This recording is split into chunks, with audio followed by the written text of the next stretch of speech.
Three, two, one. Yes. We're in. We're live. Yeah, baby. This is episode 3 of Itching to Scratch. For all of our episodes, please feel free to go onto Itching to Scratch on your podcast platform of your choice. They're all there. But today is a very special one. I'm joined by, well, first and foremost, I'd like to say someone who sets the decks on fire in crazy energy every time he's live. And a guy who, personally, I have experienced some of the most profound conversations and most deeply rooted positivity whenever I've spoken to him. So more of the same today. I feel it's Joshua. How we doing, bro? Broski, thank you so much for having me on. I've checked out the poddy with Monka, and bro, I'm just loving it. I'm so pleased you have sort of embarked on this route. You know, just obviously knowing you and speaking to you many occasions, we've had amazing conversations. Yeah. But just your voice, bro, your tone of voice, I could listen to it all day, man. It's so dope. So yeah. That's nice to hear, man. That's sick. Thanks for that, bro. Just would you be able to tip your camera up a little bit, because I'm only getting half of your head. So just a little. Yes, of course. So I want that whole face in. That's what I'm. Yes, that is lovely. That's good. Fantastic. That's good. Fantastic. So yeah, how have you been? How's it been the past year for you? Because I suppose I haven't spoken to you in a while. No, so. I mean we've touched base on socials, and we've kept nice light contact on socials, on WhatsApp. We've kept nice light contact, bro. Like, for me it's been a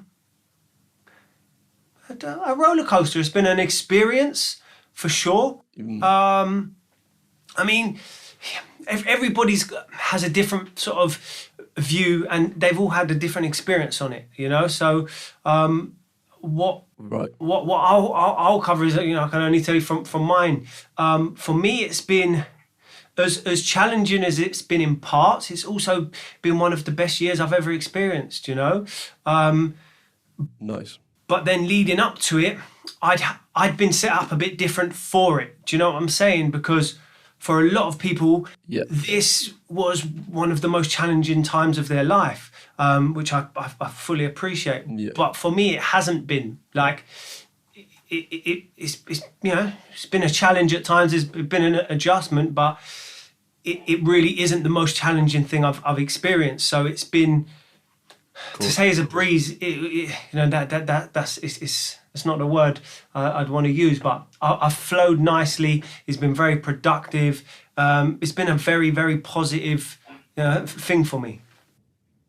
Yeah, nice. And is it? I suppose there's probably an abundance of time available now, freed up for us. Is it time and how you've spent it? I mean, you say. It's challenging for a lot of people. Is it because of those challenges that it's been such a good year for you and you've liked the challenge of it? Or has it been something where you've been able to focus on yourself, I suppose? Good question. I suppose, okay, so I think that the things most people have struggled with in the lockdown is being at home, not being able to leave. Yeah. I've been to jail, so I've experienced that in a more intense way. So it was something that I'd already learned how to keep moving and, not let the days drag, because I've experienced that before. Yeah. In terms of, having lost money and lost work and, like most of the population or the world, that's something I've experienced, so many times before. So, all of these little things and nuances and the with what COVID brought as a whole, and all the parts that make up the experience to be frustrating for me, I'm going to say I've been lucky enough to have had experiences previously that led me to that point that I was able to I'm just able to flow in it. I've worked intensely, fucking morning till night, for years in every different situation possible, with a lot less sleep. Now I've been at home for a year. Like, it's the first time I've been able to spend a year and see my family and my girlfriend, and like for a year in 6-7 years.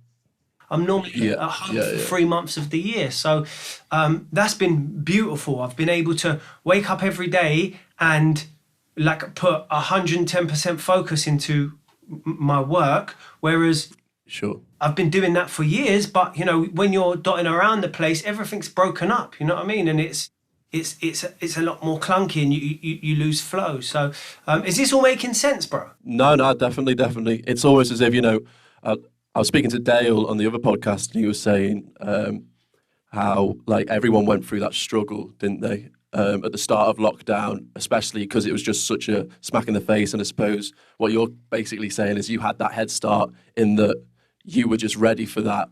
Doesn't matter, you're going to crack on anyway. But I suppose you touched on those darker times there. What was it about your mindset, do you think, which you kind of trained yourself for your mind to be? Or what would you advise other people to have their mindset in order to get through those tough times, do you think?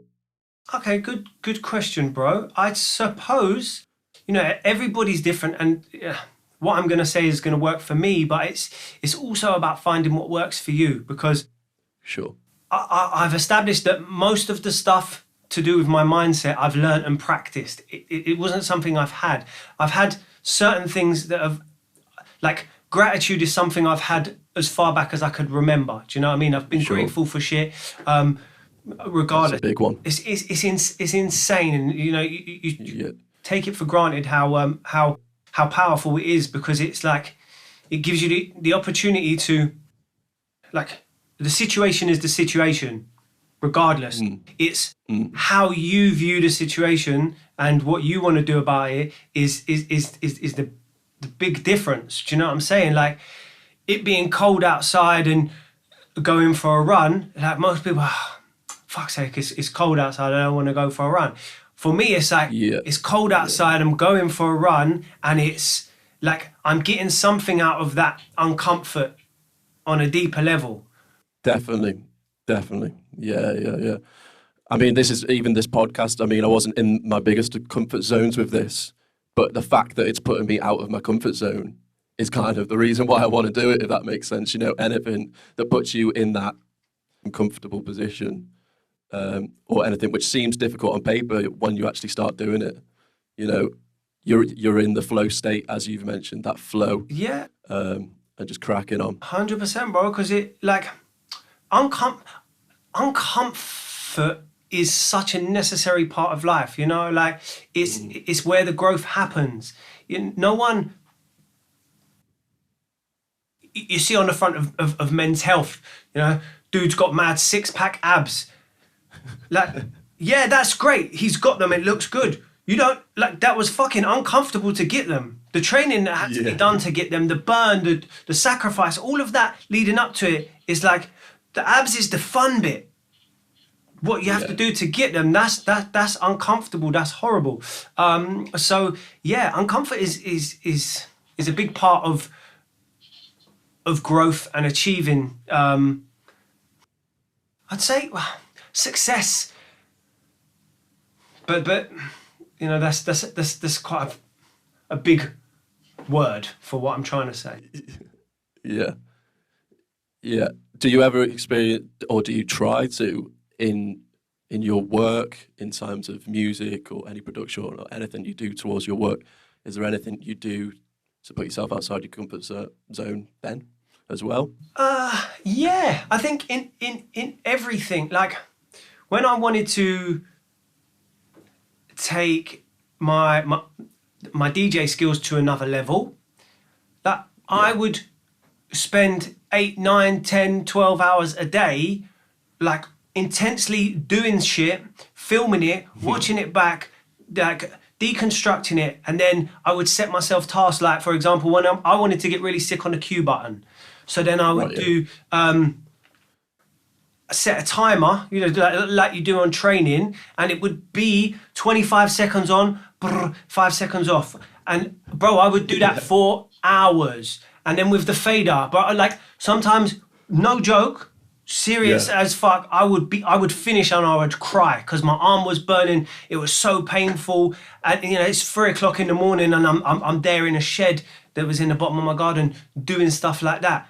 But when I'm in a dance now and I'm playing in a fucking club and I'm doing this mad trick and people are around watching it, I'm like, the uncomfortable work that had to get done in order for me to be able to do that performance. The performance is the fun bit. It's great, yes. But what led up to that. So, yes, I do it in every element of my life. That's the payoff, isn't it? Like, for the hard work, and it makes it look effortless when you're there live and people are like, this guy's just next level. But obviously, like you say, there is graft behind that. It's just work. It's like, personally, I don't think it's talent. I think it's work. People say, "Oh, you're so talented and rare to tell." I don't see it. Like, I have some talent, but hard work beats talent all fucking day. Especially when talent doesn't work hard. Oh yeah, definitely need that hard work there. I mean, hard work, I could argue, doesn't completely equal success. So I don't think, like, if you put the graft in, you shouldn't really build your expectations up to the point where you're gonna have that payoff. True. I think that's one thing that people put a lot of pressure on themselves, saying, if I do this, it will equal this. Yeah. And then it doesn't equal that, and then they feel they've done the hard work. Yeah. And they failed essentially. So then it's all on them. I feel like that's a big thing at the moment with all these like life pro coaches telling you if you work 24/7, you will achieve it. When actually, I mean, all for hard work. Yeah. Big, like, it's going to help. But if you don't get that thing, don't be tough on yourself as well. I think that's a big thing to kind of appreciate as well. Bro, that's, you've absolutely nailed it. And I fell into that trap. I'd done it exactly that. And I went on a mad one for like 5-6 years, relentless, worked to the point where, that's too far. And I didn't achieve what I would regard as the success that I wanted from that. But, and then, it created resentment and frustration and self-doubt. But it was in that and through that process that, a little bit beyond that, I'm able to step back and reflect on it and look at it and see, what was to come from it. And it's never a bad thing, but you're absolutely right. Like, it doesn't guarantee that you're going to achieve what you're trying to achieve, but you will fucking learn something amazing along the way. You're definitely going to grow. You're definitely going to grow from 100%. it. Yeah. And practicing, and I'd say practicing your work ethic is a skill that is paramount, because whatever you apply it to, whatever direction you go, like, it's a tool to fucking sharpen. Yeah. Definitely. You say that 6 year or however long that period was. When was the start of that journey then for you? What, like? I mean, it's all been a one big journey, I assume. But when you went, right, this is it, I'm going to go, all in, I suppose. Yeah. So I was 26 when I was just like, because I didn't go down the route to try and do music full time properly till I was 26. I was very late. Yeah. And then it was just through my mum passing away that it just sparked something, and I was just like, I promised her that I would do something that made me happy, and I'd known for years that I wanted to be a DJ, and it wasn't until I was 26 though that I was like, right, I am going for this hard. And up until COVID, I was relentless. I know you were. And I got some good, got to achieve some really nice things, but it wasn't on the level of the sort of goal I had in mind. But still, like, it was a great experience, and it allowed me to refocus and rethink with a lot of experience. Is that making sense? Yeah. No, yeah, definitely. Forgive me, I mean, where was that? Are you from Bristol? No, so I'm from all over the gap. I was brought up in London, and then I moved down to the south coast to a little town called Eastbourne, that's near Brighton, and that's where I'm based. But for years I was living between Brighton, Ibiza, and Bristol. So just Bristol, yeah. But I did live in Bristol on and off for a while. Yeah. Obviously, your origin sounds like you're from London, but I did know that it was from Bristol. And did you start DJing? Where was that kind of, how did you get into clubs, nightlife? So, like, my big brother, he's 23 years older than me. Right. And so he used to run a pirate station from his flat in London. He had a sound system, and they had a proper crew, like in the late 80s, early 90s, and so I literally was brought up in a pirate station and at carnival and going to all of these things from a baby, and then got my first decks when I was 13, and I'd been DJing, youth clubs and stuff all the way through pirate radio, and then I didn't start playing in clubs till I was 19. Because I'd stopped for a little while, and then started again at 19. Big in London? No, that was down in sort of down in South. But but at that point I was playing garage, but I'd done a few bars, and then ended up playing a lot of clubs all around, everywhere from London, Wales, like literally everywhere. Yeah. And I suppose that inspiration of the London scene, the pirate radio, I mean, it's probably an influence of where you got a lot of your energy from early on. 100%. Yeah, it was just like, especially where I lived, I weren't tuning into. I was lucky because there were so many pirate stations. Like, you just turn the dial and one's fighting for two are fighting for the same frequency.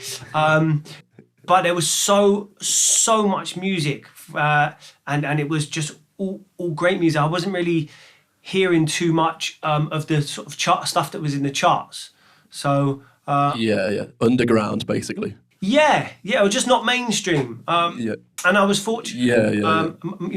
My brother was an insane collector of music, and nice. Yeah, I was constantly sort of around interesting sounds. And when did you think that, I mean, I'd say house dance music kind of became the thing for you? If you can call it that, I suppose. I don't know, how would you identify with music in terms of your sound? I'd say like house music, but... Yeah, I mean, everybody's going to interpret it their way. For what I think is a house record, someone else might think is not, and but yeah, I'd say, to safely say, it's within house and techno dance music. Yeah. Just it's music to dance to. Words are stupid, aren't they? They don't really. No, I mean, they're necessary to be able to communicate it effectively, and also from a business side, for them to be able to package it and sell it. Of course, yeah. But it's such murky waters that it's. But so it was garage first for me that I was, properly playing, and then sort of evolved into then bassline, and then into sort of fidget and electro, and then into sort of bass music, and then from there, like 2014 or 15,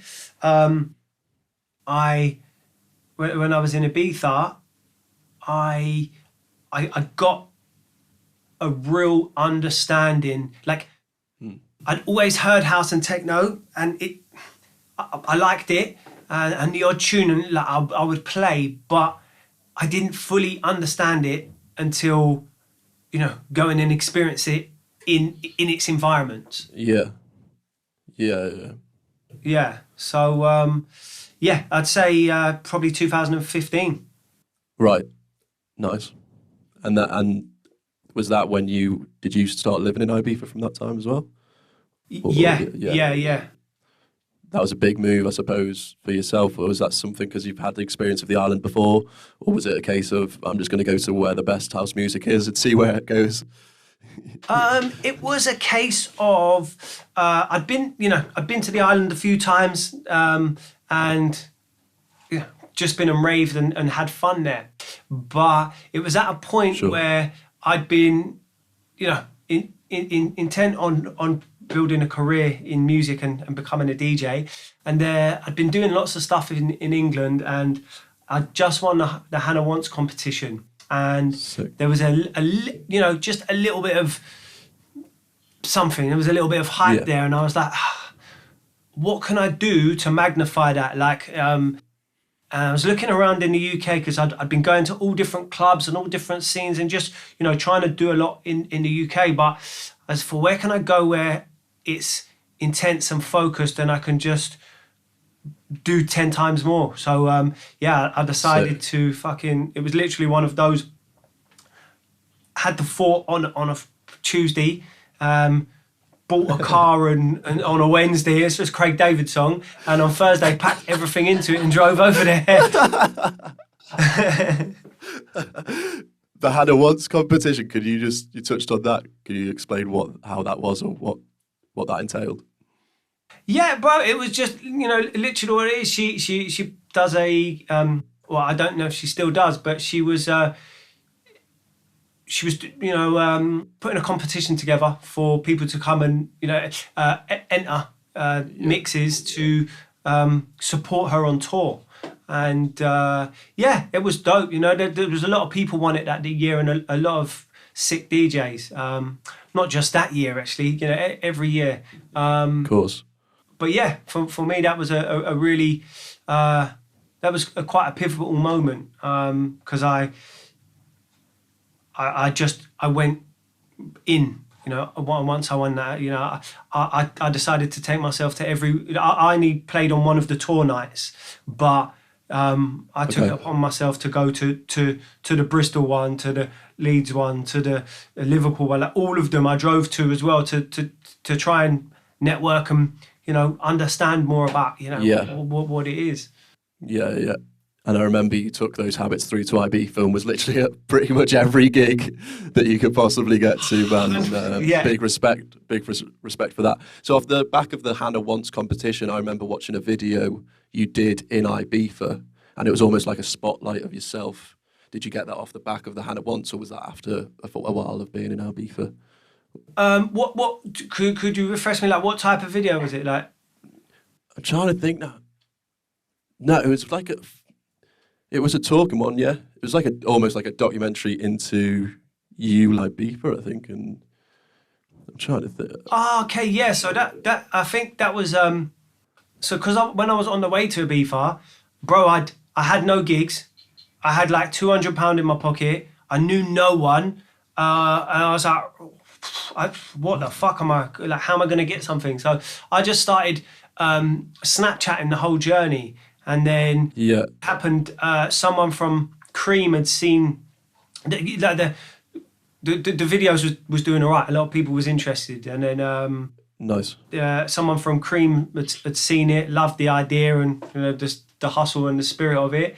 And then offered me a gig at their pre-party. And I just filmed everything that I was doing and used it as content. Really, it was for a number of reasons. One, to document it for myself was good to have, but two, I know fucking hundreds of DJs that were wanting to do things and move things forward, and I thought, all right, if someone sees this and they're like, I'm going to try that, or that would work for me, then it's it's time well spent. Definitely. No, big ups for doing that video off your own back as well.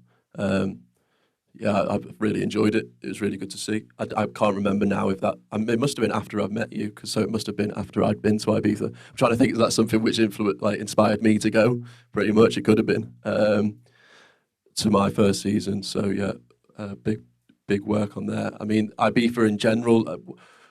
what gigs were you getting then when you first started out? Was it a case of just showing up to places, networking as well? Yeah, I mean, what gigs are literally everything and anything, bro. Like, Yeah. I was playing everything and anything. So obviously, when I'd gone over there, I went in on meeting people, like where most people was getting fucking off their nut all night and sleeping all day and having a lovely time, 100% sober. And in the daytime, I was going to anywhere where there was people that I might know someone, that they would introduce me to someone. And, Of course, yeah. just, you know how it is, but, and yeah, any pool party, any bar at the West End, literally anything and anything, if there was a way for me to get on there and play, I would find a way to do it. They weren't all glamorous. You weren't playing to, if you was playing to 2 or 3 people, sometimes it was great. And playing a pool party. And I'm saying pool party because often in Ibiza people are fucking in the daytime. They ain't, they're in a bad day. They've not got energy to pool party. So, but understanding, like, if someone's foot's nodding, well, if they've got a hat over their eyes and their foot's just doing that, like, if you see 2 or 3 people doing that, know that you're smashing it. Do you know what I mean? Like, you learn how to read the dance floor, and the dance floor in certain pool parties, if someone's doing that, you're doing a good job. But yeah, just literally just I can't put my finger on one or any. There's been like hundreds of the early ones. Experiences, yeah. An insight into Josh as well is this is a guy who literally went to DC-10 sober from start to finish, like religiously, like just as he and admire pretty much, wasn't it? I knew that was a big one for you. Yeah, DC-10 was it really I learned a lot. I mean, something I've done from a kid, like studying dance floors. I've always been infatuated with DJing and music and dancing in spaces, and I've always liked to study a dance floor, like understanding what's working, how it's affecting people. What did they do to make them do that? Are people losing energy? What, if so, why? How are people going crazy? If so, why? What led up to it? Do you know what I mean? All the elements of dance floors. So I would literally go to every club night I would go to. I study the dance floor to from a DJ perspective, from a music perspective, and also because it's just a geeky thing that I love to do. Yeah, nice. Was it anything in particular about then? I mean, I suppose C10, it is all about the dance floor in that it's the music and it's the big crowd of people and there's one strobe going off, I suppose, and that's what it's about. Yeah, I think it's no frills. Do you know what I'm saying? And yeah. Again, over time, my music taste evolved, and as I understood more about certain sounds and was introduced to them, and just they connected with me. It started here for me because my foundation sound and my first love of music is reggae, and nice. It evolved from that to garage, to bass, to all of the bits that it's at through to now sort of house and techno, but it was an evolution of that. So DC-10 was at a point where I'd just started to understand house and techno on a level. I went to Cocoon and saw Sven Vath, and I was like, oh yeah, okay, fuck, this is yeah changed everything. Made sense. And I was like, all right. And then DC-10 was just a lovely place to hear experimental sounds that I weren't hearing anywhere else on the island, and it just did the vibe, the feeling, the place. It was rough around the edges, raw, and it inspired me a lot. No, nice. I mean, Sven Vath, definitely goes straight to the soul with that sort of techno, like hits you. So yeah, I've definitely had that experience as well. Yeah. How do you think the island's evolved? I mean, it'll be interesting to see how it evolves again through this pandemic. But since you Yeah. started going there to probably 2019, was that the last time you were there? Yeah. Yeah. Yeah. So how has it evolved? Yeah, I mean, obviously, day parties have becoming becoming more of a popular attraction for people. In terms of evolved, yeah, I mean, it's like anything. Wherever there's so many things going on there that you can pretty much find whatever it is that you want to do, any capacity, you know. True. So obviously, because there's so much to do. It takes a long time to even fucking scratch the surface of what it has to offer. So you know, my experience of how it's evolved is probably more due to the fact that I'd spent more and more time there and was able to explore it further. On the surface, like anything, you know, if you're just going there for a quick holiday or to go for a wild time with your friends, yeah, it's got whatever you need to cater. It can cater for whatever you need, basically. Yeah. So yeah, to try and answer your question about how do I think it's evolved, I don't know if I'm qualified to even answer that, because that would just be through my experience. Yeah, no, that's a good point. There's a lot going on in the island, a lot, and we've been doing seasons there, and like you say, only just scratched the surface. It is a case of people going for short amount of time now, as well, as you say, touched on, and trying to cram in as much as possible. So yeah, everyone's experience is different. I'm sure it's all positive. We know the energy on the island's just incredible, isn't it? So it will be fine. It will be fine after the pandemic. I'm sure people will be going there for years to come, obviously. God, they've been going there like it's been a party island since the Romans, I think. So yeah, I don't think a little bit of COVID's gonna slow them down. It might, you know, stall it for a little while, but it will be back and booming. Yeah, obviously it wasn't peak times, but did you live there during winter as well? No, I didn't do a winter.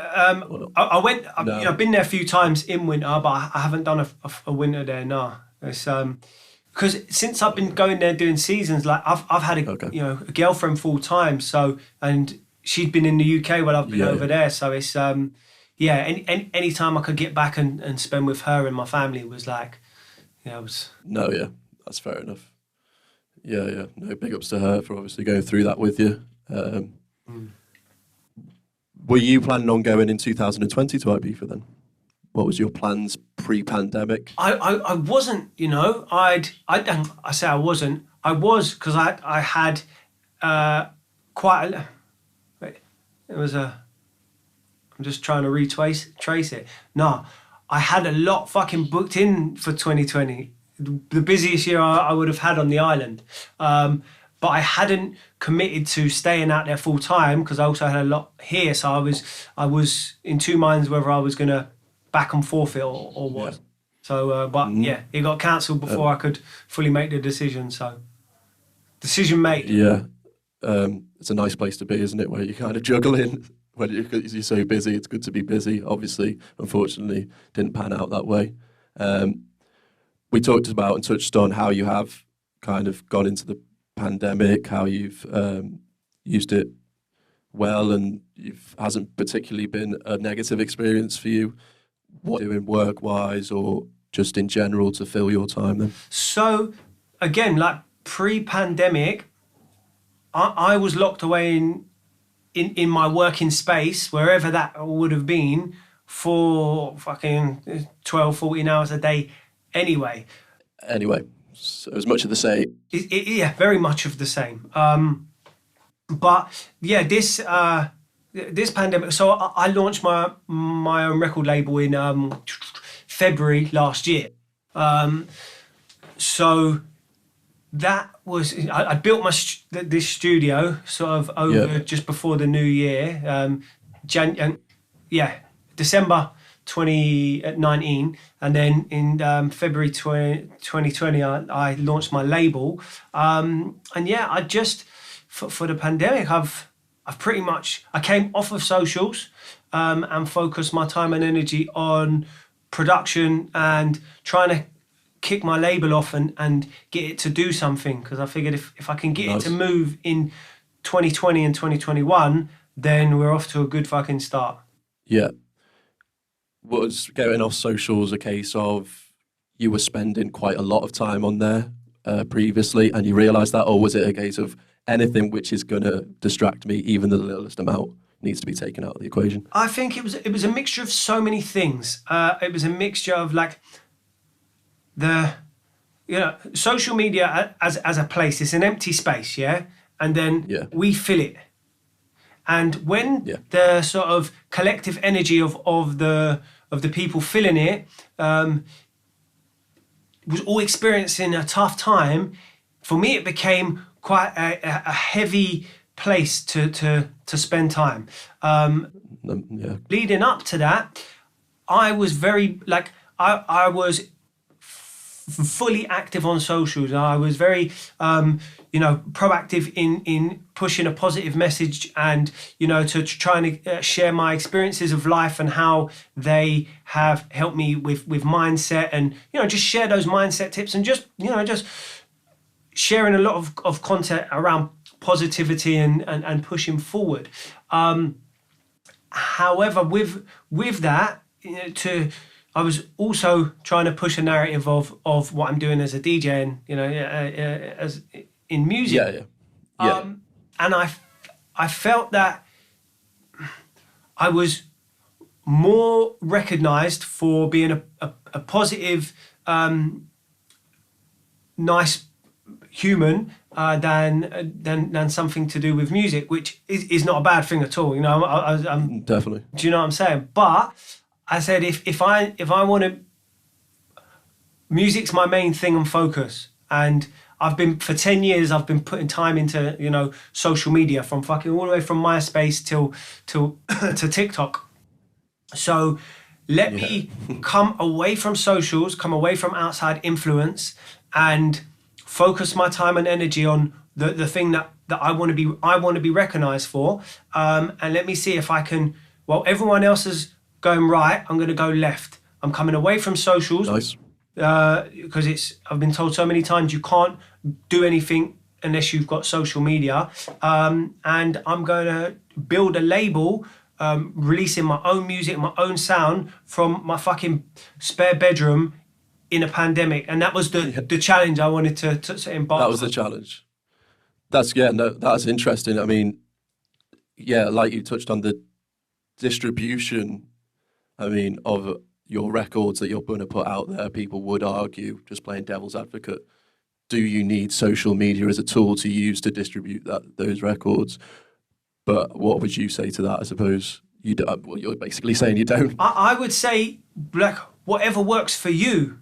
You do what's right for you. There's no right or wrong way. I'm learning that more and more now. There is no right or wrong way. If I post a video on, for February, March, April, May, I was on social media. So when the label first launched, if I posted a video of one of my tunes on my stories, it might get 500 views, but in terms of plays and sales, if we're stepping away from that and talking cold hard sort of business numbers, since not posting anything on social media, I'm doing fucking 20 times more plays and sales with no socials than when I was using socials. That's not to say that it isn't going to be another avenue to distribute and market your content, because it fucking is, and most people are using that as an avenue to do it. It was just, for me, I wanted to not even I wanted to.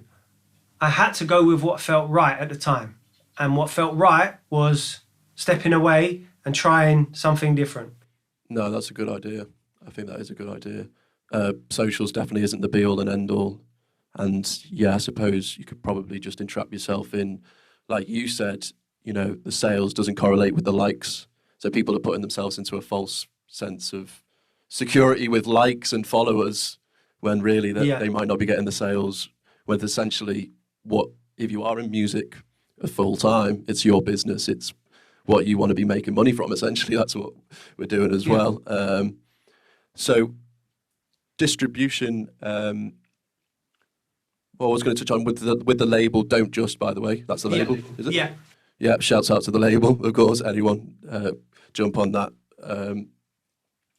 Was that a case of creating the label? Did you find that you were not getting much success out of contacting other labels, firing loads of tunes to them? What was the catalyst really for creating this label? Or? All of the above. I was making I make music every single day. Like every day I make a track.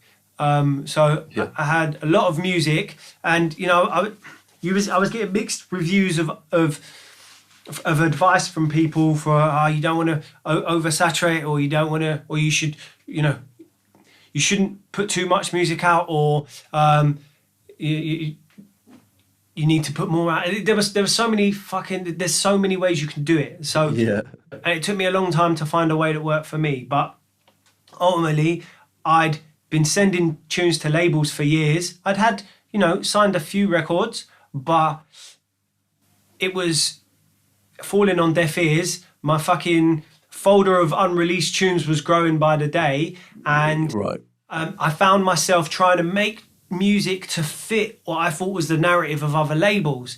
And then you know, one of my closest friends, Enzo Sofredi, he runs a label called Wired, and Minimal Kids, and he just, you know, I see the way that he is fully independent and the way that he's built a career in music, and I was just like, and you know, I'd asked him about it, and he just showed me everything that, you know, he does in terms of running a label. And then also there's a rapper called Nipsey Hussle, and he, you know, his message and narrative was very much on ownership. So, you know, owning your music, and another rapper called Russ, and he's, you know, he done something different. So he put out 11 albums and got nowhere. Like fell on deaf ears. There's nothing. So then he changed it up and then started putting out a track a week, every single week. And now he's one of the biggest, you know, he's one of the biggest selling artists in rap. And he's fully independent, like no label, like fully independent. So I wanted to take the narrative from what those guys were doing, because, you know, they're entrepreneurial in that sense. And bring it to the music that I love, and to create a little independent platform for what I want to do, because I didn't want to have to rely on a label liking my stuff or being accepted into this clique or circle, or, you know, I didn't want to have to do that. So I decided, right, I'm gonna fucking create my own platform and release my music every. I mean, it takes away. Well, it can take away from your identity, and I suppose identity is a big thing for music. You know, if you're making music to fit a certain audience, or, I mean, that comes into it, but yeah, you're better off just using your creative energy and using your originality, aren't you? And I suppose you've got that freedom with your own label. Again, it's all down to personal preference. You know, I know some people that are amazing at fitting a certain criteria, and they do amazing at it, and they like doing it, and it's good, like, and fucking I'm just more power to them. Again, like, there's no right or wrong way. There's not one rule rules them all. It's like whatever works for you. Being self-aware and checking into yourself a lot across the journey is gonna enable you to make those decisions. Like, I was playing the more commercial end of say house music at first, because that was what sort of opened my eyes to it. Yeah. It's been a natural evolution that I've gone the route that I have, that it is a sound that I would consider is less mainstream, but feels more right than ever. So, but that's just for me. It's for your personal taste. It's for your personal taste, isn't it? You know, what's important is doing it on your terms and what you feels right at the time, and you're allowed to change your mind in a year. Yeah. Are you getting a lot of happiness then just from, I mean, does it not really depend on the success? Have you kind of realised, I mean, I'm just shooting in the dark, but are you realising that, in fact, I'm just happy to put out music at my own rate and that's good enough for me? Or is there a goal in sight? Or are you happy with how the label's doing, is what I'm probably saying? I'm really happy with what the label's doing. You know, like, it's a fucking tiny independent label that is fully independent. You know, I make, mix, master, do the artwork, do the videos, like the lot on my own. And it's getting support from across the spectrum of dance music. Dixon's playing tunes from the label, but also so is Diplo. Do you know what I'm saying? It's like, okay, yeah. It's a very wide contrast, but so I'm really pleased with it. It's growing, and the sound of the label is it's honest. It's an honest representation of my taste in music. So I'm really pleased with that. In terms of, you know, do I feel like the success? Do I have a different goal in mind? I suppose before the pandemic, it was, I wanted to be able to tour the world as a recognized DJ, and you know, while I still like that idea, I'm not. It's not the be all and end all for me now. Do you know what I'm saying? Like, music for me it's an outlet. It's a form of expression, sort of therapy, if you like, and it's something I love to do. I enjoy making music and DJing and playing with it. Now, my view on it has changed in the sense that I feel like the